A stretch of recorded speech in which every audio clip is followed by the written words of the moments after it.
Hello everyone, and welcome to the Stalwart Initiative.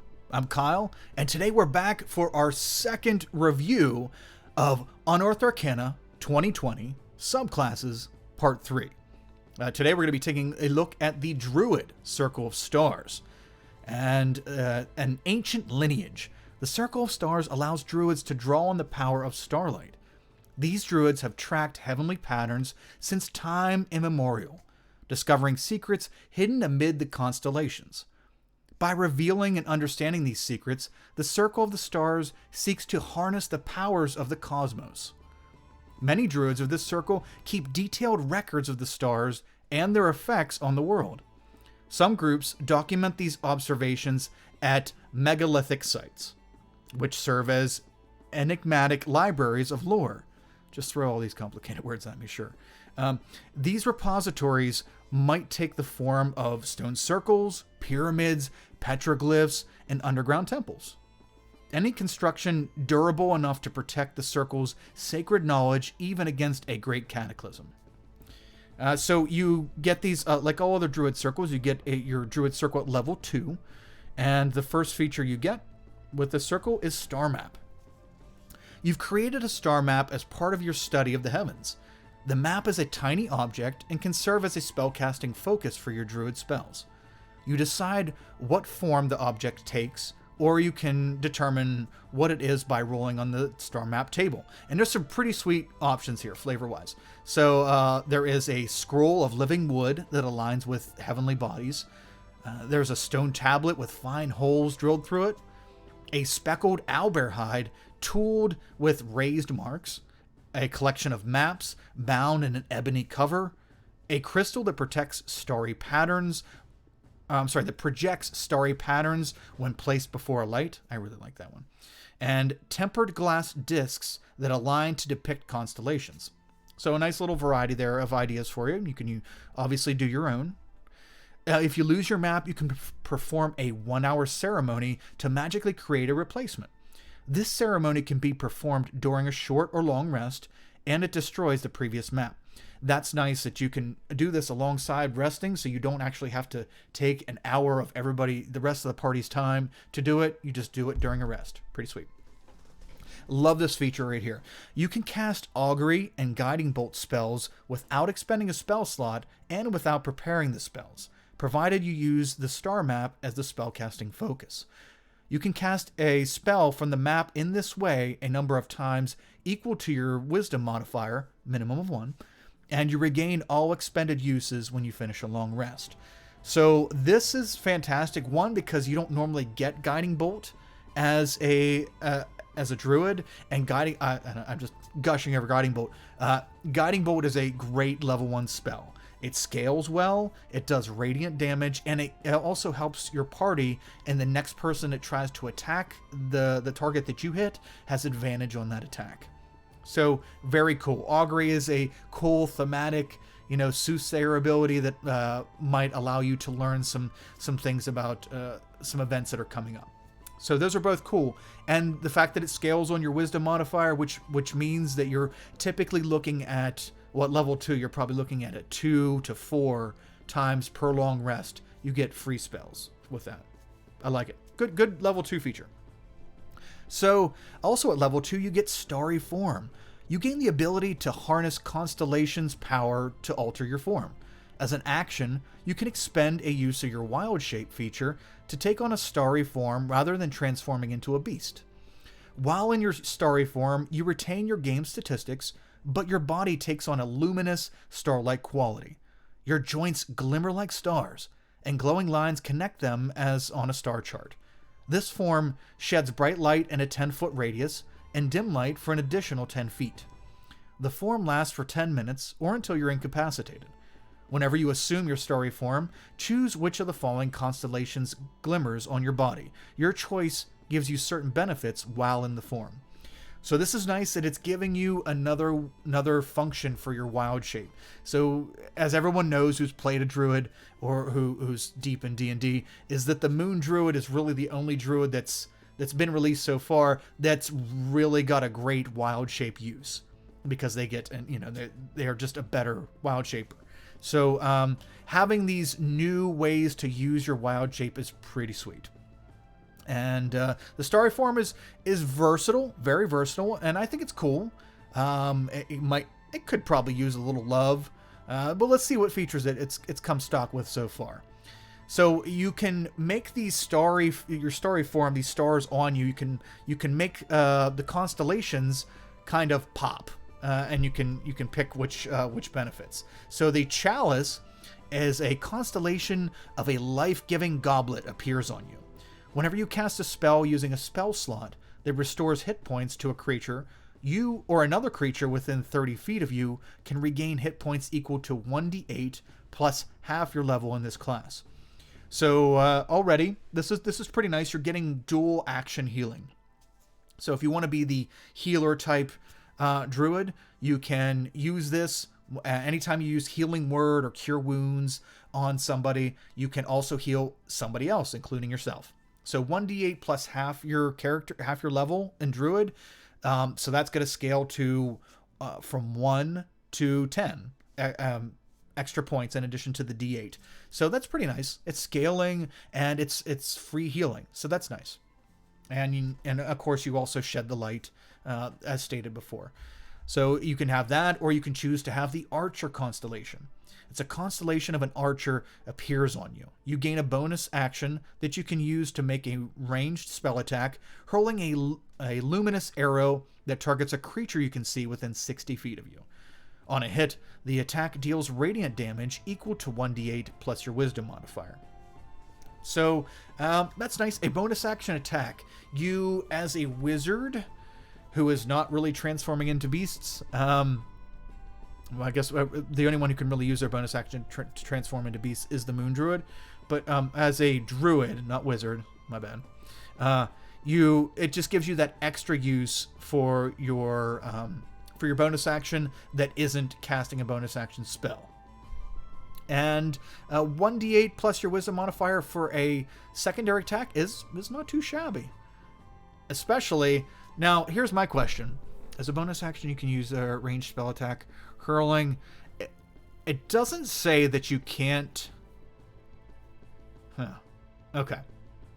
Yeah, this is nice because you can use. This means on your turn, if you're using using your action to cast a spell or cast a cantrip as an attack, as another form of offensive use or otherwise, you can also use this as a bonus action. It doesn't count against the spell rule where you can't cast a level 1 or above to level 1 or above. So that's nice. It'll give you a solid, consistent damage output while you're doing the druid utility stuff or additional damage.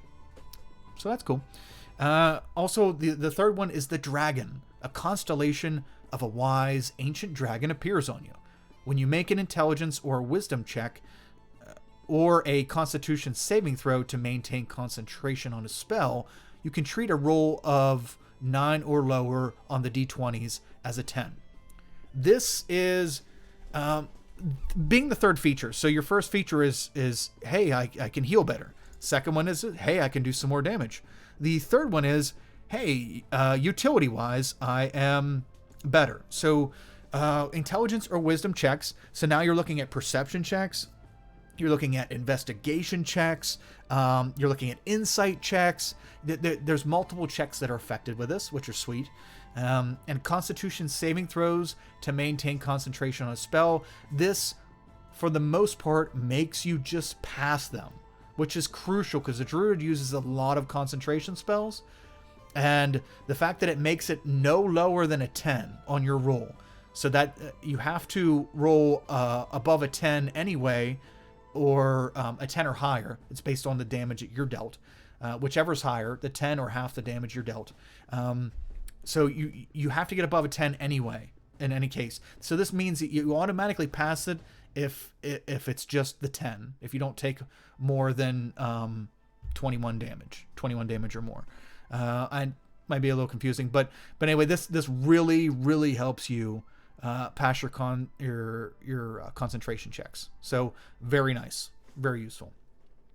So those are your level 2 features. That's what you start out as when you get the subclass. So at 6th level, you get Cosmic Omen. You learn to use your star map to divine the will of the cosmos. Whenever you finish a long rest, you can consult your star map for omens. When you do so, roll a d6. You gain one of the following possible omens based on whether you rolled an even number or an odd number on the d6. This is a pretty cool feature that is slightly akin to the Alchemist Artificer one, where they can adjust rolls as well. So depending on what you rolled on that d6, it'll let you change on who you can mess with, for good or for bad. So so for a wheel, if you rolled even on that d6, you whenever a creature you can see within 30 feet of you makes an attack roll, a saving throw, or an ability check, you can use your reaction to roll a d6 and add that number rolled to the total. Pretty cool, kind of like inspiration. And the great part about it is all you need to do is pay your reaction to do it.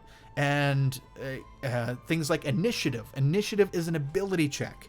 So if you really want your rogue to get in there and get the first lick, or you really want your tank to get up, in their face, you can use your reaction, give them a d6 to add to their initiative roll, as well as many other types of rolls.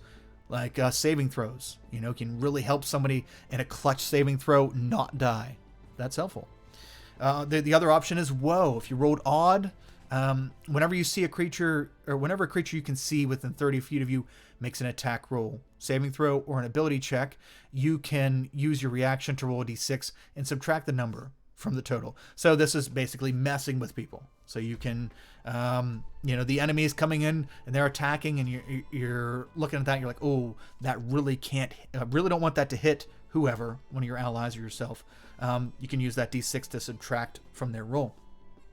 Also, saving throws. Your spellcasters are hammering in some pretty impressive spells, or some spells to mess with the to charm the enemy, or whatever it may be. You can use your d6 to help them.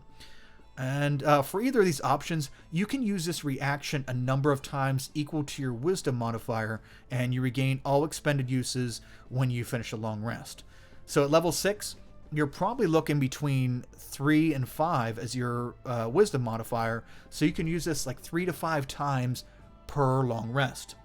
Pretty nice. It can save lives, it's very versatile, and I love versatility.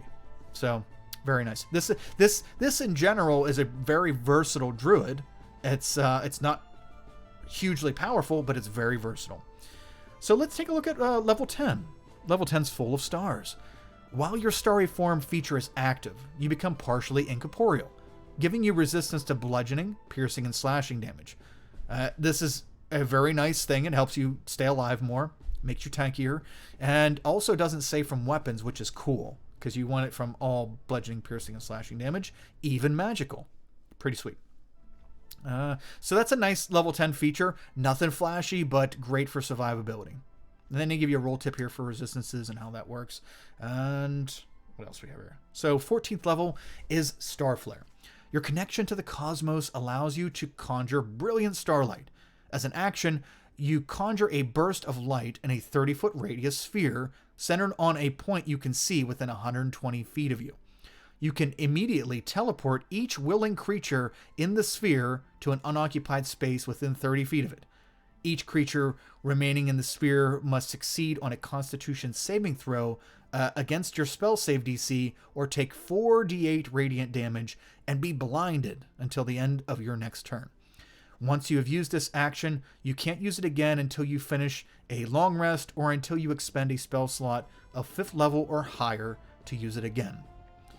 So, as a capstone for this subclass, this is pretty good. I like it. It's thematic. It's cool. You can take a group of allies and bamf everyone out to safety if you're being overwhelmed, and also be able to deal damage to the enemies left behind and possibly blind them. That's good. For 14th level, I'm not. It's not crazy powerful, But the thing I love about it the most, and one of the things that I keep in these videos, I keep crying that I really like, is that the Wizards of the Coast is now incorporating this option for a lot of things that you can use this again if you use a 5th level, or if you use a spell slot to do so, and this one is 5th level. Or higher. I think it's really nice because things that you can only use once per long rest, you know, that's a not feels good kind of thing, especially if you use it and the result is lackluster. So them giving you the ability to do this again is pretty sweet. So yeah, that's it for the Circle the Stars Druid. As you can see, we still have our Ranger here, so we'll be taking a look at that in a video in a few days. Thank you so much for joining me, everyone. And yeah, take a look at other Unearthed Arcana and subclass reviews on the channel, and check us out on Twitch. We're playing D&D campaigns and one-shots. And yeah, just everyone have a wonderful day. Thanks for joining us. See ya.